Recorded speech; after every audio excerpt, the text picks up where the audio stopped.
Oh my god, menciumnya akan mendiamkannya. Okay, I see that. Halo semuanya teman-teman, I'm Mr. Kim, welcome back to my YouTube channel. Nah teman-temanku, cinggu-cinggu ya, gimana kabarnya hari ini? Baik-baik aja nggak nih? Dan buat kalian yang mungkin lagi dalam kondisi nggak baik-baik aja, lagi sedih, lagi galau, atau apapun itu, ingat, jangan menyerah, don't give up ya, tetap semangat teman-teman. Nah untuk hari ini kita akan ngebahas teori dari Blackpink yang Bujangan. Dan langsung saja untuk pertama di sini kita akan bedah dulu lirik lagunya supaya kalian tuh juga bisa lebih paham juga. Karena kemarin seperti komentar-komentar yang aku baca, ini Blackpink lagunya berisik doang, nggak ada maknanya. Cok, lu kayaknya belum cek deh lirik lagunya kayak gimana. Soalnya kalau lu udah cek lirik lagu dari Blackpink, itu penuh akan makna loh. Bisa-bisanya ada yang bilang kayak gitu ya. Ya udah, di sini kita akan melihat seperti apa makna dari lirik lagu yang Playing with Fire ya. Ibuku berkata setiap hari kepadaku, kamu itu harus hati-hati sama cowok ya, karena cinta itu seperti main api. Ya, aku nanti akan luka. Bener sih teman-teman, cinta itu emang seperti main api. Jadi kalau kalian tuh nggak hati-hati, ya kalian juga bakalan terluka. Nggak percaya? Coba deh main api, terus kalian pegang apinya, terluka nggak? Bukan pegang sih teman-teman, tapi taruh tangan di api gitu ya kan. Soalnya api juga susah digenggam. Ya ibuku mungkin benar, bukan benar lagi sih, ibumu emang benar.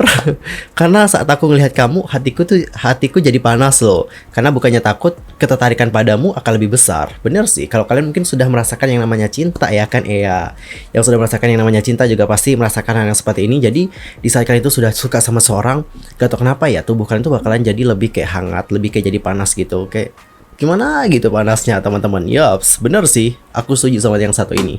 Aku nggak bisa menghentikan getaran ini ya. Terus dan juga terus, aku ingin membuang semua milikku ke dalam duniamu. Ini tuh seperti ungkapan yang mengatakan aku akan menyerahkan semuanya kepada kamu. Intinya kamu adalah hal yang paling penting bagiku, jadi aku akan menyerahkan semuanya kepada kamu. Gitu. Look at me now. Kau membakarku seperti ini, aku tidak bisa mematikannya. Uri sarangan bujangan. Jadi dari lirik ini dia itu seperti mengatakan bahwa lihat aku sekarang, aku tuh udah terbakar loh gara-gara kamu gitu. Terbakar dalam artian dia itu sudah dikuasai gitu loh oleh cinta yang dibuat oleh si cowok ini, ngerti nggak? Jadi dikarenakan dia itu sudah dikuasai oleh cinta itu, ya dia sekarang seperti bermain api. Kalau nggak hati-hati ya kalian juga pasti bakalan terluka suatu saat nanti.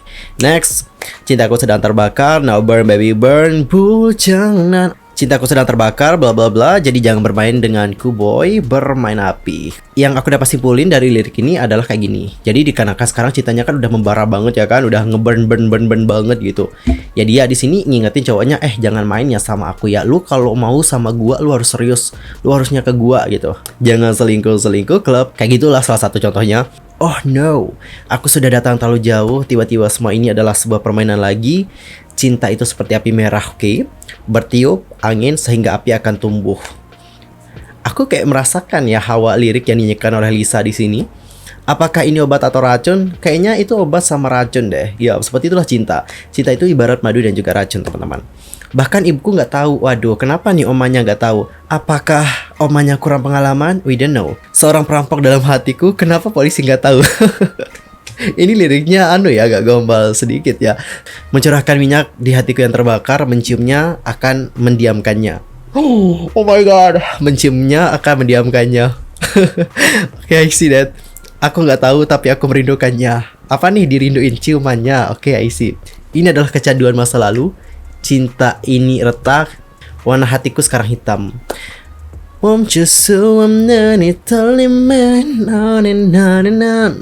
Aku tak bisa menghentikan getaran ini terus dan juga terus. Aku ingin membuang semua milikku ke dalam dunia kamu. Look at me now. Kamu bakarku seperti ini, aku tidak bisa mematikannya. Cinta yang seperti bermain dengan api. Oke, lirik ini kita bisa skip. Kok jadi skip sih? Maksudnya skip. Dan kita akan masuk ke lirik yang terakhir. Dibilang kayak gini, aku nggak bisa mengendalikannya. Jalan api ini menyebar terlalu cepat. Ironal mencuci ma. Jangan menghentikanku, jadi cinta ini bisa membakar malam ini. Oke, tadi kita sudah membaca bagaimana lirik dari Uri sarangan bujangan. Kesimpulannya adalah Playing with Fire ini merupakan lagu tentang bagaimana cinta itu seperti api yang mengamuk yang nggak bisa dipadamkan. Dan ini tuh juga mengekspresikan emosi dan keinginan yang dialami oleh setiap gadis teman-teman. Musiknya itu manis dan liriknya itu mengekspresikan roller coaster sentimen yang dimainkan dalam atraksi yang romance. Nah, cinta itu digambarkan sebagai elemen yang berbahaya dan juga bisa memabukkan. Dan ini juga berpotensi membakar seseorang jika enggak hati-hati. Dan orang juga pasti akan mengidentifikasikannya dengan tema yang melekat pada lagu ini. Lebih khusus, lagu ini akan mengingatkan mereka tentang keberhasilan dan juga kegagalan mereka sendiri dalam dunia cinta. Jadi setelah melihat bagaimana makna dari lirik lagu Playing with Fire, apakah ada yang akan bilang nih, lagu Blackpink itu modal berisik doang loh, nggak ada maknanya? Buka mata kalian dan lihat liriknya secara langsung. Yakin tuh nggak ada makna. Dan teman-teman, sekarang kita akan membahas tentang bagaimana teori dari musik videonya. Oke, sebelum kita membahas tentang teorinya kayak gimana, di sini kalian perlu paham dulu ya. Cinta itu ibarat api. Oke, cinta itu ibarat api, teman-teman ya. Habis itu di sini kan kita pas awal-awal tuh ngeliat piano ya. Pianonya itu kayak bergerak-gerak sendiri. Tapi pas saat kita ngelihat, ini yang main siapa, Cok? Ini yang main hantu ya, bukan hantu dong teman-teman. Jadi yang memainkan piano itu adalah pria. Jadi penggambaran pria itu seperti orang yang mengendalikan cinta. Jadi di sini yang mengendalikan hubungan itu bukan member Blackpinknya, tapi yang mengendalikan hubungan itu adalah si cowok itu. Gitu teman-teman. Dan di sini aku juga sudah bagi jadi beberapa bagian. Ada dari Lisa, Jennie, Rose, dan juga Jisoo. Kita bahas dulu dari Lisa ya teman-teman ya. Nah di sini untuk Lisa itu digambarkan sebagai karakter cewek-cewek SMA seperti itu. Anyway, kalian udah subscribe nggak sih channel YouTube aku? Belum subscribe ya? Waduh. Ayo dong teman-teman di subscribe. Ingat subscribe itu gratis. Thank you so much. Nah teman-teman, di video musik ini Lisa itu adalah seorang siswa sekolah menengah yang sudah jatuh cinta dengan pria misterius yang berada di dalam bus tersebut. Mungkin kalian nggak sadar ya, di sana itu ada cowok loh teman-teman, dan cowoknya itu kayak di blur gitu, tidak diperlihatkan secara jelas. Jadi kita nggak tahu siapa cowok itu. Intinya di sini Lisa itu kayak kesemsem dan juga ya udah jatuh cinta sama cowok itu. Makanya dia di sana terlihat kayak manis-manis gitu ya kan. Bahkan sekali-kali dia itu kayak muter-muter gitu ya kan di tiang busnya. Saking saltingnya ya teman-teman ya, sampai mau pole dancing Lisanya. Berbicara tentang pole dancing, akhirnya Lisa ini pole dance juga di musik video dari La Lisa. Good job. Dan teman-teman dapat kalian perhatikan bagaimana ekspresi dari Lisa. Ekspresinya itu terlihat sangat bahagia. Dan adegan di mana dia berdiri di jembatan itu melambangkan bagaimana dia membiarkan si cowok itu masuk ke dalam dunianya. Hal ini juga make sense dengan simbolisasi dari sebuah jembatan. Nah, jembatan ini adalah sesuatu yang dapat menghubungkan satu daerah ke daerah yang lain. Ibarat aku sama kamu, kita itu kayak terpisahkan oleh sesuatu. Tapi dikarenakan ada jembatan di sini, itu akan menghubungkan kita gitu loh. Kamu bisa masuk ke dunia aku dan aku juga bisa masuk ke dalam dunia kamu. Seperti itu. Nah, jembatan yang dimaksudkan di sini adalah perasaan saling suka satu sama lain. Jadi kalau kalian sudah saling suka satu sama lain bersama dengan seseorang, ya kalian juga bisa masuk ke dalam dunianya. Begitu pula dengan kalian juga bisa masuk ke dunia mereka. Seperti itu, teman-teman. Dan kalau kita berbicara tentang bagiannya Lisa, ada salah satu lirik di sini yang nggak boleh kalian lewatkan. Liriknya kayak gini. Tuangkan minyak kamu pada hatiku yang berapi-api. Jadi teman-teman, lirik tadi itu sudah menggambarkan bahwa Lisa ini sudah terlanjur terbakar oleh cintanya kepada si Namja ini. Dan dia juga mulaso bagaimana dia itu memadamkan api cinta itu, karena emang sudah terlanjur membakarnya. Dan next kita akan masuk ke bagian Jennie. Nah, kalau Lisa kan sebagai cewek-cewek SMA yang kiowo ya. Nah, Jennie itu sebagai reckless love. Jadi Jennie ini memainkan bagian emosi yang sembrono dari suatu hubungan. Seperti lirik yang ia nyanyikan bahwa ia itu tidak mendengarkan nasihat dari omannya untuk selalu hati-hati sama Namja. Dan seperti yang dilihat, Jennie itu kan pergi nih sama itu ya, Namja cinggunya ya, sama cowoknya. Dan dia akan peluk nih Namja cinggunya. Di sini aku mau nanya dulu, fanboynya Blackpink pada ini nggak sih, ketar-ketir nggak sih melihat Jennie peluk Namja di situ? Ketar-ketir nggak? Antar komen di kolom komentar. Dan teman-teman, kalau kalian perhatikan bagaimana ekspresi Jennie, dari cara dia peluk Namjanya hingga bagaimana raut wajahnya, Jennie ini benar-benar sarang nih sama cowok ini. Dan dia juga si Royo untuk melepaskan pria tersebut dari genggamannya. Namun pada akhirnya Jennie ini sudah tersadar teman-teman. Kamcagia, aku seharusnya hati-hati dan gak boleh terlalu sama si Namja ini.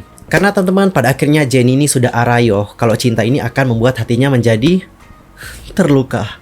Dan kita akan masuk ke bagiannya Rose. Nah, kalau untuk Rose ini menggambarkan bagian cinta yang dibutakan. Memang benar sih teman-teman, kalau sarang ini atau pencinta ini bisa membutakan siapapun. Yang pada awalnya kita nggak suka ini, tapi dikarenakan cinta kita didorong untuk, oh ini enak juga ya teman-teman gitu. Dan bahkan ya teman-teman, dikarenakan kalian itu sudah sarang banget sama cowok ini, kalian itu bakalan dibutakan banget sama mereka sampai kalian itu enggak bisa melihat bagaimana kesalahan-kesalahan mereka. Dapat kalian perhatikan di sini Rose sedang baca buku teman-teman. Tapi jelas Rose itu melamun dan juga tidak terlalu memperhatikan buku tersebut. Sama seperti Rose ini nggak memperhatikan masalah dalam hubungannya. Dikarenakan dia itu bermimpi tentang bagian cinta yang indah saja. Dan Cinggu, coba dia perhatikan scene yang ini. Nah, di sini kalian tuh akan melihat TV di belakangnya itu tanpa sinyal teman-teman. Dan jelas TV itu menggambarkan bagaimana butanya Rose terhadap cinta. Dan saat ia memeluk si Namja ini, di belakangnya itu ada tulisan Fate. Fate sendiri itu artinya adalah takdir atau nasib. Dan dalam kehidupan, ya Uri Arayo lah teman-temannya, kita semua sudah tahu bahwa kita itu tidak hanya akan berhadapan dengan nasib yang baik, tapi kita juga akan berhadapan dengan nasib yang buruk. Seperti itulah kehidupan. Sama juga nih teman-teman dengan yang namanya sarang. Kalau kalian itu sudah sarang sama someone, gak selamanya Namja ataupun Yoja ini akan membuat kalian itu bahagia. Terkadang mereka juga akan membuat kalian menjadi terluka. So sad, tapi memang begitulah faktanya. Dan kita akan masuk ke bagian yang terakhir, yakni Jisoo yang menggambarkan tentang ketakutan. Ya teman-teman, terkadang ya setiap orang kan mulai takut nih dan juga mempertanyakan tentang cinta yang sepertinya nggak selalu berjalan dengan baik. Nah, mengenai ketakutan ini paling jelas ditunjukkan dalam adegannya Jisoo yang berada di lemari. Kita ngelihat bahwa dia sana kan dia bersembunyi kan, sekali-kali kayak ngintip gitu ya. Ini Jisoo ngintipin siapa nih, kata gua kan. Apakah ada maling yang mampir ke rumahnya atau bagaimana nih? Selain itu, dia juga menyentuh pakaian-pakaian yang jelas itu bukan miliknya dia, tapi itu milik Namjanya dia. Dan di awal scene, Jisoo juga menunjukkan ekspresi yang seolah-olah kayak menyesal gitu sih, karena terlalu mencintai si Namja Cinggu. Tapi si Namja ini seolah-olah tidak terlalu mencintai Jisoo sebagaimana Jisoo suka sama dia. Di adegan lain misalnya nih, Jisoo kan terlihat kayak duduk gitu ya, kayak duduk cantik, duduk manis, duduk kyowo gitu ya kan, sambil nyanyi-nyanyi, lagi pengen dimanja, aku lagi cantik tapi bukan sok cantik gitu kan. Udah lama Jisoo menunggu gitu ya kan, udah berapa playlist diputar sampai lagu Cita-Cita yang meriang juga diputar, aku meriang udah nyanyikan sama Jisoo, cowok-cowoknya nggak peka gitu, sampai Jisoo ini nunggu gitu ya kan untuk ditelepon, di calling gitu ya kan. Nggak ada juga teman-teman. Waduh, ini Namjanya nggak tahu juga sih, emang belum bayar tagihan teleponnya mungkin, atau belum ada pulsanya, sampai bisa-bisa dia itu nggak hubungin Jisoo. Ada yang tahu kemana si abangnya Jisoo pergi? Entar langsung aja komen di kolom komentar. Dan di adegan lain, pas Jisoo di mobil sama si opanya, bagian ini tuh kayak menunjukin lagi flashback sih, ngerti nggak? Jadi sama seperti yang aku jelasin di bagian Jennie, ini tuh semacam kayak mengenang kembali apa yang telah terjadi. Jisoo juga demikian nih teman-teman, dia tuh kayak ngenang gimana sih dia itu sama si doi. Nah di sini Jisoo itu lagi nyandar nih sama si opanya, tapi entah kenapa ekspresinya agak kurang happy gitu, terlihat agak muak juga sih. Bahkan pas adegan tangan nih, tangannya Jisoo itu nggak digenggam loh sama si abang. Seolah-olah nih teman, cuman Jisoo-nya doang gitu yang cinta sama si abang, sedangkan si abang ini cintanya nggak sebesar cinta Jisoo ke dia gitu loh. Dan pada akhirnya semua member juga seolah-olah mulai melupakan bagaimana cinta itu, dibuktikan dengan Jennie yang meniupkan api, lalu Rose yang sudah dapat melihat tayangan televisi, Jisoo yang sudah keluar dari lemari, dan Lisa yang terbangun dari dering jam alarm. Jadi scene itu menunjukkan bahwa setiap member Blackpink di sini sudah move on, sudah melupakan cinta yang menyakitkan ini. Seperti itulah teman-teman teori dari Playing With Fire. Honestly, Playing With Fire ini aku suka banget karena lagunya emang asik sih. Lirik lagunya juga ya begitu, asik juga, serono juga, ngena juga gitu ya kan. Ini emang menggambarkan tentang kita semua gitu. Terkadang di saat kita emang sudah sarang-sarang banget sama orangnya, kita itu kayak lupa gitu bahwa orang itu juga dapat menyakiti kita dan tidak selamanya orang ini akan memberikan kebahagiaan buat kita. And guys, how about your opinion for this one? Nanti langsung aja komen di kolom komentar. Nah, sekian aja untuk hari ini. I'm Yusuf Mame, thanks for watching. See you next time di video berikutnya, dan mungkin ada yang mau menambahkan. Monggo teman-temanku tercinta, silahkan tambahkan opini kalian di kolom komentar. See you next time. Goodbye.